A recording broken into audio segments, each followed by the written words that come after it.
Sahabat PKU, apakah itu rematik? Nah, rematik itu adalah kumpulan nama dari penyakit-penyakit yang menyerang sendi. Rematik itu ada lebih dari 100 jenis macam penyakit.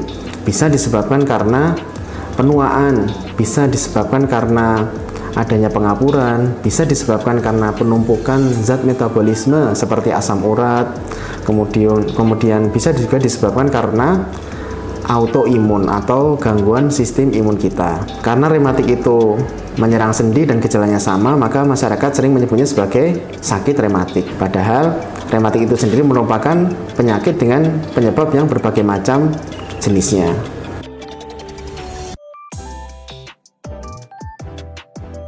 Mitos atau fakta mandi malam bisa menyebabkan rematik? Jawabannya adalah mitos.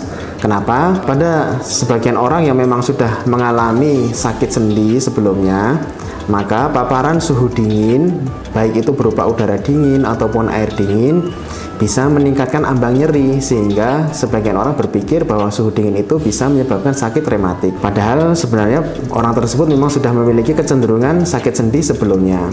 Atau pada kondisi penyakit autoimun, misalnya rheumatoid arthritis, atau penyakit sklerosis sistemik, mereka rentan terhadap paparan suhu dingin, sehingga ketika terpapar suhu dingin atau air dingin maka bisa memicu nyeri sendi. Sedangkan pada orang yang sehat dan masih muda, maka paparan suhu dingin tidak akan menyebabkan nyeri sendi ataupun memicu penyakit rematik.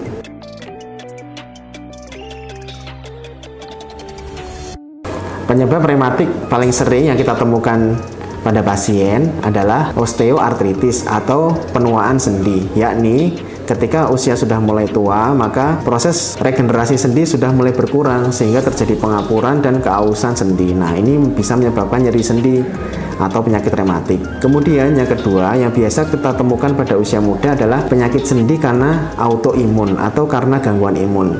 Yang paling sering kita temui di rumah sakit atau di tempat pelayanan kesehatan adalah rheumatoid arthritis atau penyakit sendi rematik. Yang kedua adalah penyakit lupus. Penyakit lupus juga bisa menyerang sendi. Nah, biasanya orang yang terkena penyakit rematik karena autoimun biasanya menyerang pada usia muda. Sehingga penyakit rematik yang disebabkan karena autoimun biasanya menyerang pada usia muda. Pada usia-usia ini yang seharusnya sendinya masih sehat, tapi karena gangguan imun maka sendinya mengalami gangguan sehingga menurunkan fungsi sendi itu sendiri. Kemudian gangguan sendi yang ketiga adalah karena asam urat atau bisa sering disebut sebagai gout arthritis. Gout arthritis adalah penimbunan kristal asam urat di celah sendi sehingga memicu peradangan yang hebat, sehingga dalam hitungan hari bisa menyebabkan sendi membengkak dan sulit untuk digerakkan.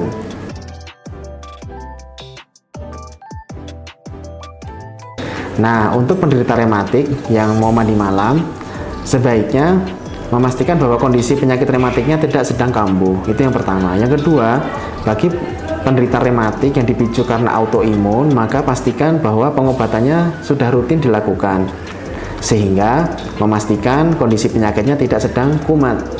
Kemudian yang ketiga adalah mandilah dengan air hangat, karena bila terpapar suhu dingin dikhawatirkan akan bisa memicu respon nyeri pada tubuh.